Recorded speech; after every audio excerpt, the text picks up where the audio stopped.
thank you. Good morning, Mr. Jeffery Williams. My name is Judge Rashida Oliver. You are here on a bench, what we call our bench warrant calendar for Fulton County Superior Court. Be aware that on this calendar, you are here because you have been indicted under 22 SC 182273 for conspiracy to violate the Racketeer Influenced and Corrupt Organization Act and participation in criminal street gang activity.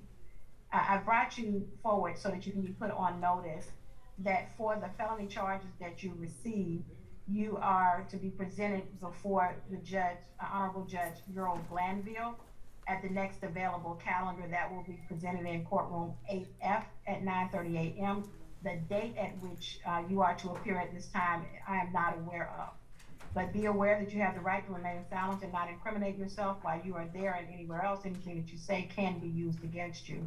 It is my understanding that you are being represented by Attorney Brian Steele, and the District Attorney's Office, Don Geary, are also on. So I wanted to make sure that you were fully aware of that. ADA Geary, is there anything else that you would need to add? And then I will hear from Attorney Brian Steele.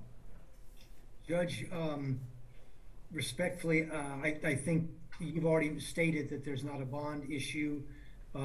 There's not really a first appearance other than you're verifying his counsel, which would handle the first appearance issue.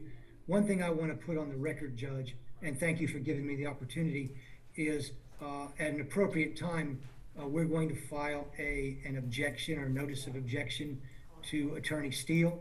While he's a brother attorney, he has represented multiple people on the indictment, and we feel that a conflict would exist, and we just want the record clear on that. At the appropriate time, we'll move forward with that. All right, anything, Attorney Steele? Good afternoon, Your Honor. Thank you so much, Mr. Williams. Your Honor, I do represent Mr. Williams. I've entered, or should be entered, an appearance as counsel. My understanding from Uniform Superior Court Rule 26.1H, as in Hillary, that at the first appearance, this honorable court shall consider bond if the offense is not one that is bondable only by a Superior Court judge. I heard what you said as well, but the offense here is Mr. Williams is only indicted on count 56 and count 1, which is a criminal street gang activity and a conspiracy to commit racketeering. And both of those, I believe, are within your breast to set bond, and I would like bond to be heard by your honorable court. As far as conflict, I'm sorry. No, go ahead. Thank you. And certainly, go ahead, Attorney Steele. I want to make sure I hear you out. Okay, Your Honor, thank you. And as far as the conflict, Mr. Geary, as well as District Attorney Willis, have explained that to me, and I believe that if they file the right motion, a hearing will be held. And under the law, this is not an actual conflict of interest. It is a potential conflict of interest which can be waived, and I believe that will happen. All right, thank you. Attorney Steele, I certainly understand, and if I were sitting solely as a magistrate, I believe you would be correct with the stating of the law itself.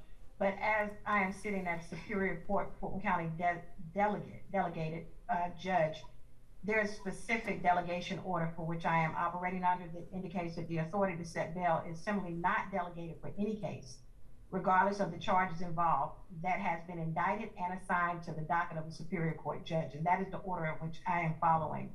And so because I am doing so, I'm not at liberty to do a bond unless I have some additional authority to do so. And at this time, I do not. So unfortunately, you will have to submit your motion for a bond directly to the Superior Court judge that is handling this case, which is Judge Earl Glanville. So I will do it, Your Honor. Right, certainly. So the order of the court on today is that he's been put on notice. He's not gotten a first appearance in that particular situation because he is indicted. He is not subject just to a warrant, and it was not a warrantless arrest. So that is where we stand at this time. Mr. Williams, I'm sure your attorney will reach out to you and give you further indication of what needs to happen in your case. All right, thank you, sir.